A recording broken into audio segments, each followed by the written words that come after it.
Jeremy Oliver sitting here with Tim Adams in his tasting room just outside Clare in South Australia.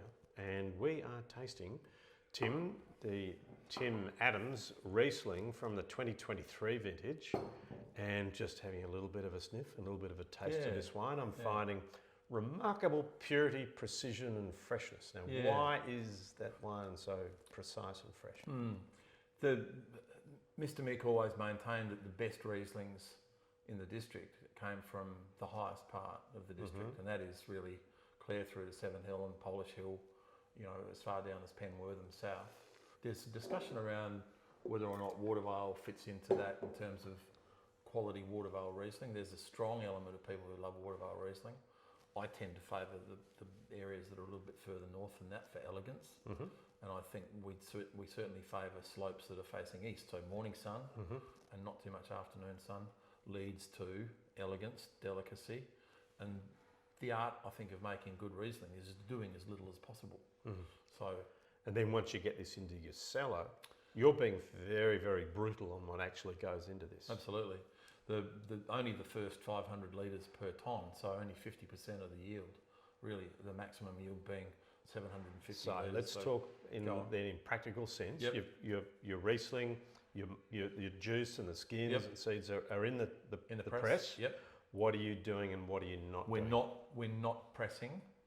All we're doing is, if you can imagine, breaking the fruit and sitting in a colander and letting the juice drain away. We call that the draining exercise. So it's draining, just freely away, no pressing. Then we would in this level we would put a very, very light squeeze up to maybe 0.1 of a bar, you know, tiny squeeze, just to finish off that last of that free run juice. So we could be getting 750 litres per tonne, but we're taking 500 for this wine. So in other words, like top champagne. You're just getting the clearest, freshest, and the very, very best, and that's reflective of that, and therefore the most elegant and most varietal and least influence of phenolics. So you've got a very fine wine. You've got incredible florals and citrus coming through here already. The palate has extraordinary length, and then this wonderfully mouth-watering acidity that just cleans it so well. Yeah, well, as we talked about before, diurnal swings lead to lovely high acids. That's why Clare's so renowned for Riesling and lots of other things. But really, the Riesling is the variety, I think, that demonstrates that high acidity capability in the district the best. And also why these wines, these Rieslings from Clare, amazing to drink in their youth, but this wine, like other typical great Clare Valley Rieslings, we're talking about a lifespan 12 to 20 plus years. Absolutely. Especially under this. Under screw cap. Under screw cap. The big. That's big deal. Huge deal when you're selling. Well, we've been using screw caps for over 20 years now, exclusively. We haven't put a cork in anything since 2001. I think. About one. It was a big movement. 2001.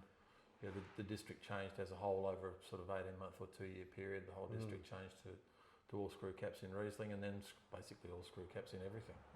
Wasn't long after, was it? Very little cork anywhere used now. So you wouldn't want to be a corkscrew salesman anywhere near here, I can tell you that. They don't do well. Okay, so Tim, fantastic wine, Riesling 2023, Tim Adams, and hope you enjoyed listening to us talk about it on Oliver's Wines.